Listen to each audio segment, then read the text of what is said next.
ඉතින් මේ දුක් විඳපු අපේ පිහිටට පැමිණෙන්නට යෙදුනා ජීවමාන දෙවිවරු කණ්ඩායමක්.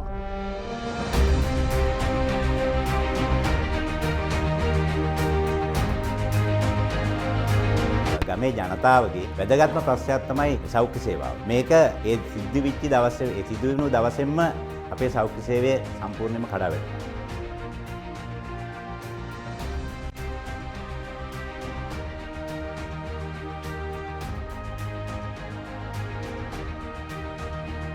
ඊමුරේ කියන මේ කලාපේ මේ තියෙන දුම්බරනම් කඳු ඇටියේ මැද තියෙන මේ ගම මං හිතන්නේ සුන්දර ගමක් ලෝකේ හැම තැනටම විවෘත වෙච්ච ගමක්. ඒ හින්දා තමයි මේ ලස්සන මීමුරේට හැම කෙනෙක්ම උදව් කරේ. මේ ගම්වාසීන්ට අවශ්‍ය කරන වෛද්‍ය පහසුකම් ටික ලබා දීමේ කර්තව්‍යයට අපි දායක වුණා. මම හිතන්නේ ත්‍රිවිධ හමුදාවම ආපදාවස්ථාවලදී ඒ සඳහා කැපවීමෙන් වැඩ කරන්න සූදානම් වෙලා තියෙන රජයේ ඒකකයක්. මම හිතන්නේ මේ සියලුම දේ ඔබ වෙනුවෙන් ලැබුණේ අපේ ගරුතර මහා සංඝරත්නයේ ආශිර්වාදය නිසා. මොකද උන්වහන්සේලා තමයි මූලිකත්වය අරගෙන මේ සම්බන්ධතාවය ඇති කරන්න මුලින්ම සෞඛ්‍ය අමාත්‍යාංශය සමගත් ඒ වගේම ගුවන් හමුදාව සමගත් කතා කරලා මේ සම්බන්ධතාවය ඇති කරන්නට මූලික වෙලා කටයුතු කළේ. ඉතින් මම හිතන්නේ ඒ ගම්වාසීන් සහ උන්වහන්සේලා අතර තියෙන ඒ සම්බන්ධතාවය තමයි මේ කර්තව්‍යයට විශේෂයෙන්ම දායක වුණේ. මීමුරේ වැනි අති දුෂ්කර ගම්මානයක ජීවත් වුණ අපිටත් ඒ ජාතිය මුර දේවතාවන් ඒ තමන්ගේ වගකීම නියමිතාකාරයෙන් සිද්ධ කරමින් මේ ගම නැවත නගා සිටවන්නට ජනතාවට නව බලාපොරොත්තු ඇති කරන්නට මේ දක්වපු කාර්යය පිළිබඳව ඇගීමක් වශයෙන් උයි අද දවසේ මේ මොහොතේ සියලු දෙනාටම අපි මෙම ස්ථානයට රැස් වෙන්නට කිව්වේ. මීමුරේ ජනතාවගේ නිදුක් නිරෝගී භාවය තහවුරු කරන්නට අප්‍රමාණ කැපකිරීම් කරමින් ශ්‍රී ලංකා ගුවන් හමුදාව මේ ව්‍යසනය වෙලා දවස් කීපයකට පස්සේ මේ රෝහල තමන්ගේ වගකීම් යටතට බාර ගනිමින් අපි දන්නවා අපි වෙනුවෙන් කරපු කැපකිරීම් කොතෙක්ද යන්න. එම නොවුනනම් අනිවාර්යෙන්ම අපේ කීප දෙනෙක් මේ වෙනකොට අකාලේ මිය යන්නට තිබුණු සම්භාවිතාව වැඩි.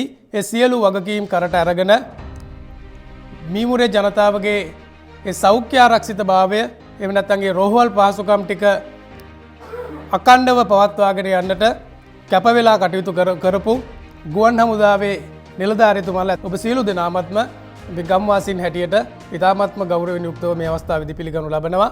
ඒ අවස්ථාවේදී තමයි අපේ ගරු හාමුදුරන් වහන්සේගේ මූලිකත්වයෙන් කිසිම සංනිවේදන පහසුකමක් තිබෙන්නේ නැති වෙලාවක ඒ රජයේ අදාළ ආයතන දැනුවත් කරමින් මේ කොටුවෙල හිටපු ජනතාව වෙනුවෙන් මහත් සේවාවක් ගත්තා. ඒකේ ප්‍රධාන වශයෙන්ම ඒ ශ්‍රී ලංකා ගුවන් හමුදාව මම හිතන්නේ මූලික වශයෙන් ශ්‍රී ලංකා යුද්ධ හමුදාව ඒ වගේ ත්‍රිවිධ හමුදාවන් මේ කලාපයට ඇවිත් මේ මිනිසුන්ගේ දුක තැප හොයලා බලන ඒ වෛද්‍ය පහසුකම් ලබා දෙමින් ඒත් එක්ක මේ ආධාර උපකාර ලබා දෙමින් ඒ වගේ මම්මාවත් ඇහිරිච්ච තැන්වලදී ඒ දේවල් ගම්මු අපේ හාමුදුරුවන්ගේ මූලිකත්වයෙන් ලෑස්ති වෙලා කාලෙකදී මේ තත්ත්වයට ගන්න පුළුවන් වුණේ ඒ සියලු දෙනාගේම තිබ්බේ කැපවීම මත. මේ ජනතාවගේ තිබ්බේ ආදරණත්වයේ හින්දා තමයි හැම කෙනෙක්ම උදව් කරේ.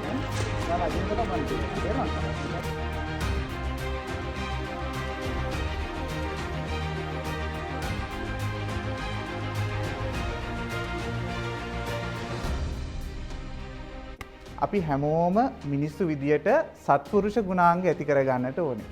ඉතින් අපි හැමෝම ඒ සත්පුරුෂ ගුණාංග වර්ධනය කරගන්නටත් ඕනේ. ඉතින් ඒක අපි හැම වෙලාවකදීම කතා කරන කාරණාවක්. ඉතින් ඒ වගේම මේ වෙලාවේදීත් අපි මේ සත්පුරුෂ ගුණාංගයක් තමයි මේ වැඩි දියුණු කරගන්නට දෙන්නේ. මොකක්ද? අපි යම් ආකාරයකින් පුරා මාසයකටත් වැඩි කාලයක් බොහෝ දුක් විඳින්නට යෙදුණා. ඉතින් මේ දුක් විඳපු අපේ පිහිටට පැමිණෙන්නට යෙදුණා ජීවමාන දෙවිවරු කණ්ඩායමක්. ඉතින් මේ කණ්ඩායම් විදියට අපි නිරන්තරයෙන්ම ත්‍රිවිධ හමුදාව ඇතුළු ඒ වෙනුවෙන් අපකැප වෙන්නට යෙදුණු මේ නිලධාරීන් ඇතුළු අපි සියලු දෙනාම මතක් කරන්නට යෙදුණා. ඉතින් මෙහිදී අපි විශේෂයෙන්ම මතක් කරන්නට ඕන දෙයක් තමයි ඔන්නේ විවසනීය වුණත් හරිම මේ ස්පිරිතාලේ අඳුරේ තියෙන්නට යෙදුණා. ඒ විතරක් නෙමෙයි අපිට සේවයට හිටපු එකම වෛද්‍යවරියත් අපිට නැති වුණා.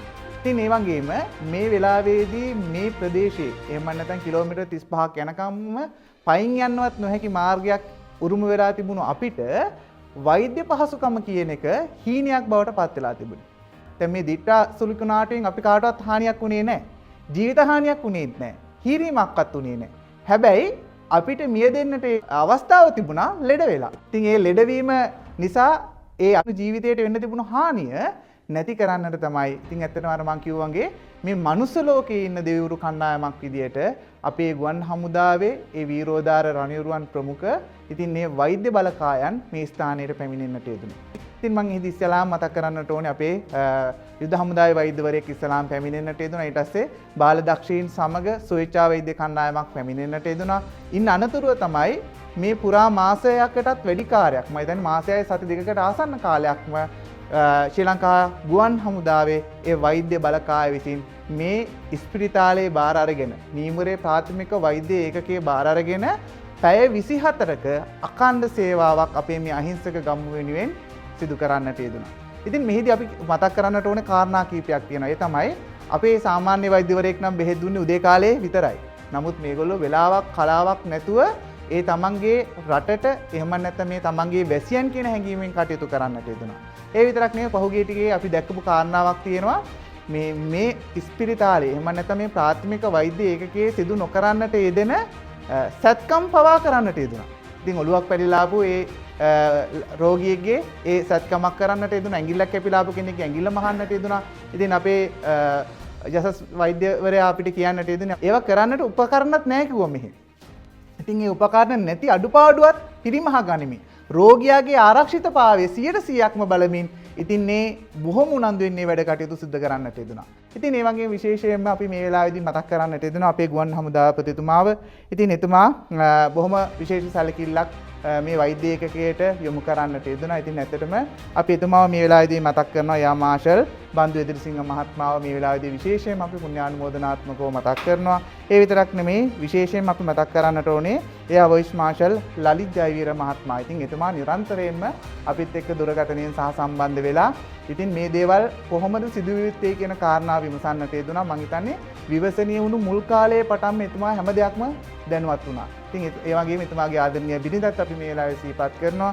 ඒ වගේම එතුමා විශේෂ සැලකිල්ලක් දක්වලා විවසනීය වුණු මුල් කාලයේදීම දැන් ඔන්න අපි දන්නවා ආරණ්‍ය සේනාසනයේ තිබුණු ජෙනරේටරයයි ඒ වගේම අපේ සුරංගයි කුමාරන් අයියලයි හදපු ඒ වෝටර් වීල් එක එහෙම නැත්නම් බලාගාරය නිසා තමයි කරන්ට් එක අපි ලබා ගන්නට ඉදුනේ ෆෝන් charge කරගන්නට හරි. ඉතින් එතුමා ඒක දැකලා එතුමාගේ පෞද්ගලික ඉල්ලීම මත තමයි අර කිලෝවොට් දෙකක සෝලා එකක් එවන්නටත් යෙදුනේ. ඉතින් ඒක පවා ලබා දෙන්නට යෙදුනේ අපේ යාවොයිස් මාෂල් ලලිත් ජයවීර මහත්මයා. ඉතින් එතුමාවත් එතුමාගේ ආදරණීය බිරිඳවත් අපි මේ වෙලාවේදී මතක් කරනවා. ඒ විතරක් නෙමෙයි විශේෂයෙන්ම අපේ වෛද්‍යතුමාව අපේ යසස් මහත්මාව ඒ විතරක් නෙමෙයි අපේ වෛද්‍යවරු කීප දෙනෙක්ම මේ ස්ථානයට එන්නට යෙදුණා. ඒ සියලු දෙනාවත් අපි මේ වෙලාවේදී මතක් කරන්නට යෙදෙනවා. ඉතින් මේගොල්ලෝ බොහොම පරාර්ථකාමීව ඒ වැඩ කටයුතු කරා. ඉතින් ඒ විතරක් නෙමෙයි වෛද්‍යවරු මතක් කරන්නට කිව්වා ගමේ මිනිසුන්ව. ඇයි ඒ? ගැමියොන්ව මතක් කරන්නට කිව්වා අපේ ගමේ වැඩිහිටි කණ්ඩායම එහෙම නැත්නම් දෙමව්පියන්ව මතක් කරන්නට කියලා කිව්වා. හේතුව වෙලාවකට මඤ්ඤොක්ක තම්බගෙන එනවා. වෙලාවකට දෙල් තම්බගෙන එනවා. වෙලාවකට ඇවිල්ලා කතා කර කර ඉන්නවා සමහරක් අය. ගමේ විස්තර කියනවා. ඉතින් මේ ගැමිකමට ඒගොල්ලෝ ගොඩාක් කැමතියි. ඉතින් ඒකත් මතක් කරන්නට කියලා කිව්වා විශේෂයෙන්ම.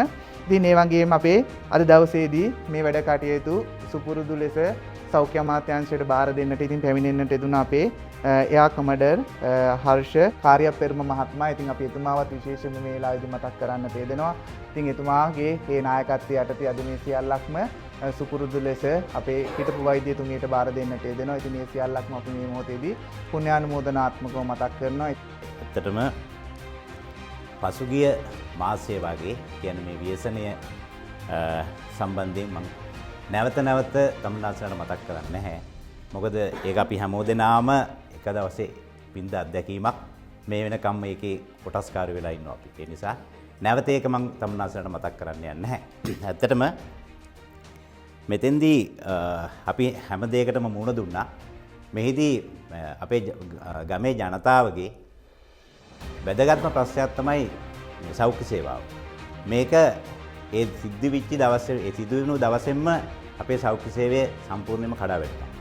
ගුවන් හමුදාවේ මාසයකට ආසන්න කාලයක් මාසයක් විතරම මෙතන රැඳී හිටියා. මෙතුමන්ලගේ මේ රාජකාරී කොටස ඇත්තටම නියම ක්‍රමයට විනයානුකූලව නීතිගරුක විදිහට මේ කටයුතු සිද්ධ වුණා. මේ ත්‍රී ෆෝසස් සහ පොලිසිය කිව්වම ඒගොල්ලන්ට ඒක අර අපි කතා කරන්නේ හදවතින්ම ඒක ඇඟේ තියෙනවා. අන්න ඒ නිසා ඒගොල්ලෝ ඒ තමන්ගේ පැවරෙන ඕනෑම රාජකාරියක් ඒ විනයානුකූලවම නීතිගරුකවම ඒක සහ සුද්දෙන්ම නිවැරදි විදිහටම කරනවා. ශ්‍රී ලංකා යුද හමුදාවටත් ස්තුතිවන්ත වෙනවා. මෙතන දැන් නැති වුණත් ඒ එතුමන්ලා තමයි මේක ආරම්භ කළේ. ඒ වගේම මාසයකට වැඩි කාලයක් ශ්‍රී ලංකා ගුවන් හමුදාව වෛද්‍ය බලකායේ ඒ වෛද්‍යතුමා ඇතුළු අනික් කණ්ඩායමට අපි මුළු මීමුරේ ගම වෙනුවෙන්ම අපේ ස්වාමින් වහන්සේලා සියලු දෙනා වෙනුවෙන් පොලිසිය වෙනුවෙන් මේ ග්‍රාම සේවා සම් 5 වෙනුවෙන්ම අපි අනේක වාරයක් තමුන්නාන්සේලාට ස්තුතිවන්ත වෙනවා. මේ කරපු පිනම ඇති මතු දවසක තමුන්නාන්සේලාට නිවන් දකින්න. බොහොම ස්තුතියි.